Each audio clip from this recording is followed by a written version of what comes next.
Hello and welcome to the May 2023 monthly video series. My name is Mike Horwath. I am the Chief Investment Officer here at Diversified.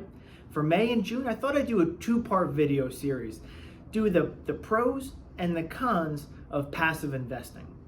So really, first and foremost, passive investing is really just kind of passively investing into some broad asset class. Typically, you're investing into a market capitalization weighted, right? Which really just means the biggest companies or the biggest issuers of debt, whether you're talking stocks or bonds, are weighted highest, right? The most popular being the S&P 500, but you have the Russell 2000, you have the Barclays U.S. Aggregate Bond Index, you have various indexes all across the world that really are just passively investing into a broad array of either equities or bonds, right? Fixed income.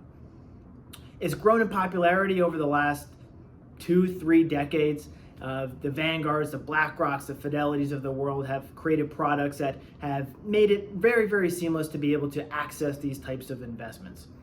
So I wanted to take some time to really talk about kind of the pros, obviously, and then obviously next week really dive into the cons, because I think this is an area that has gotten a little bit confusing for investors, and the whole why discussion really gets lost. So first and foremost, it's important that this is not an either or discussion. It doesn't need to be active or passive. It can be an active and passive. You can be selective with where you decide to go with your funds, with your assets. You can have a philosophy to invest passively in certain areas. You can be more active in certain areas. We'll talk a little bit about how we approach this, but to me, that's an important distinction. It's not an either or, it should be an and. All right, I think you should be a little bit strategic and thoughtful with how you approach that conversation. Second, there is more to portfolio management than just making the active versus passive decision. Active versus passive has nothing to do with what your risk tolerance is, has no discussion as to, well, should you invest internationally? Should you invest in other parts of the bond market? Should you look at large cap versus small cap? There are indexes that capture the whole world of stock markets, but most people don't look at it that way. They'll buy the S&P 500 index, right? That's just the US large cap index. You have the small cap index. You have international developed. You have emerging markets. On the bond side, you can look at the US aggregate index, which is just US and investment grade bonds. But you also have international. You also have high yield. You also have other parts of the bond market. So the active passive conversation doesn't answer the asset allocation component and the risk tolerance component of your portfolio. It's an important part to know because the decision-making process does not stop at active versus passive. And also, make sure you understand that all passive is not created equal. What I'm talking about here today is really the traditional market cap weighted, right? As we discussed earlier, just the biggest issuers of debt or the biggest companies get the biggest weighting. So that's not really what we're talking about. But nowadays, this conversation and this world has gotten a little bit more complicated where product companies, for example, are creating their own types of indexes, and they're creating products that track those indexes. So technically it's passive because it's just tracking some index, but it's a custom created index that's not as traditional as just the more traditional market capitalization weighted, market cap weighted indexes that most investors are familiar with. But let's jump into the pros of passive investing. One, cost. For us, this is an important part because we're always trying to live within a budget within our portfolio creation process for our clients. This is a great way for us to kind of ballast that cost of the investments is to look at passive investing. If you look at the biggest, most popular indexes and index funds, if you will, they're going to be pretty darn low cost. This is all relative to more active funds, which are going to be more expensive. And it really all intuitively makes sense.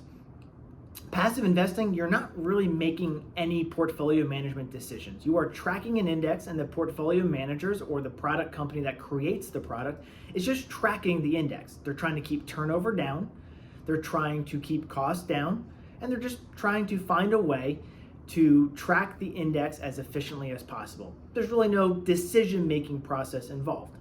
So cost is really, really low, and it can be really helpful in keeping costs down. Additionally, you can get really good broad exposure to asset classes. So for example, if you just want to own the entire world equity market, you can do so and just own it broadly. You get broad allocation. You're not going to be really overweight. You're not going to be underweight things. You're just going to own everything in the weighting that it is in the market complex. All right, and you can do the same thing with the US large cap or small cap. There really are no surprises. There's nobody sitting there pulling strings deciding where to overweight or underweight. They're just going to buy what the index represents. There are no surprises, and you can get broad asset allocation. I put up an example of IWM, which is the ticker symbol for the iShares version of the Russell 2000. That's the small cap index. And you can see you get broad exposure to small cap across sectors, across the capitalization, which are going to be really mostly small, but a little bit of mid cap and micro cap.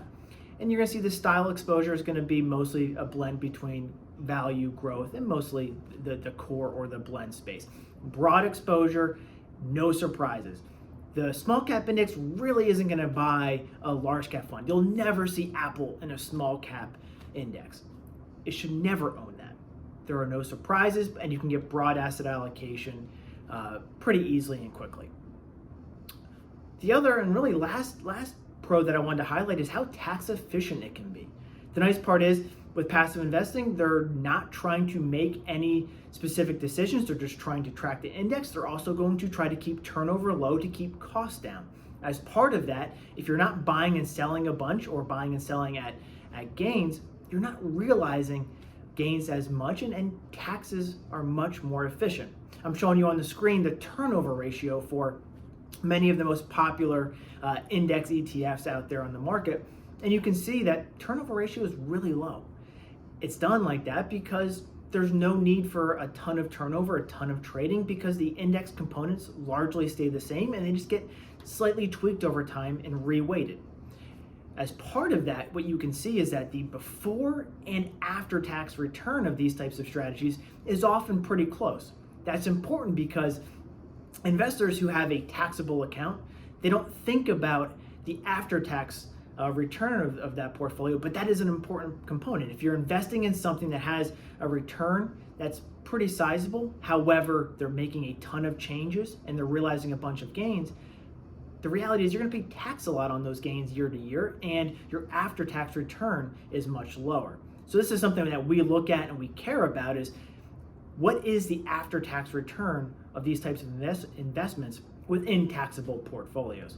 The good part is you can use passive investing more in taxable accounts to make sure you're trying to be a little bit more efficient from a tax perspective. So how does Diversified look at passive investing? Because remember, I said this is not an either or. One thing to keep in mind is that we really like both active and passive.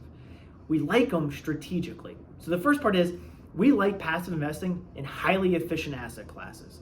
Think the US large cap space. So the S&P 500 is usually almost always going to be one of the biggest components of our equity portfolio. It's done there because US large cap is a big part of the world stock market and is highly efficient. There are a lot of people that invest there. There's a lot of information out there. It's highly efficient. So we're largely passive in that space because we can get it at a very low cost, and we don't need to go try to be active because it's hard to beat the market in US large cap. We're not going to spend our time there. We don't believe it's a good use of investor time. It's a good way to bring down the cost and be more tactical and more strategic with where we're spending our time and where we're going to spend the money to try to outperform. It's not in US large cap, which is one example of a highly efficient asset class.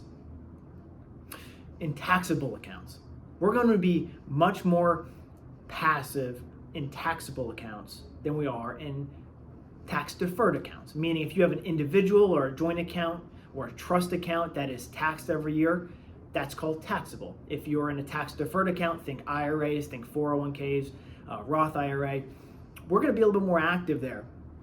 And we do that because passive, as I just described, is more tax efficient. So if we need to be careful with taxes, we're going to use a little bit more passive components than we would in IRA accounts. So that's one area where we do really like to increase our passive exposure in taxable accounts. And we'll also use it for tactical exposure. So one thing that describes our active manager process is highly concentrated, and we want to be long-term investors with these managers. If we're just trying to have an area where we're going to overweight something, we're going to overweight a sector or a geography or a certain asset class because maybe it's underappreciated, undervalued, maybe something happened in markets where it sold off and it's a really good opportunity, we're just going to go buy something passive there. Low cost, very quick and easy way to access it, and it can happen just like that. There's no search process, there's no who's this manager, what are they doing? We're just going to buy some passive, low cost, quick way to access that tactical exposure, right? Whether it be the energy sector, whether it be a certain industry, whether it be any other sector, whether it be some specific asset class within fixed income, like we've done this with bank loans, for example, or TIPS, Treasury inflation protected securities within the fixed income space. It's something that maybe we don't expect to keep long term. It's a nice, quick, easy way to access it. So when we think about how Diversified uses it, for us, it's very much an and. It's not an either or of active or passive. It's active and passive, and we're going to be strategic with it. We're going to use it in areas that are more efficient. We're going to use it more heavier in taxable accounts, and we're going to use it when we want to get some sort of quick tactical allocation to some area where there's no need to go active, right? We just want to get exposure to that area so that we can benefit from something that we perceive or we believe is undervalued. So I hope this was helpful, kind of understanding the pros on the passive side in terms of cost, of broad exposure, of tax efficiency. There are a lot of benefits to passive investing, and next time we're going to talk about just some of the cons that we always have to keep in mind, which is maybe why we look to active investing in some areas. So we'll see you in June, but from everybody here at Diversified, thank you for the trust you put in our team. Take care, have a good day.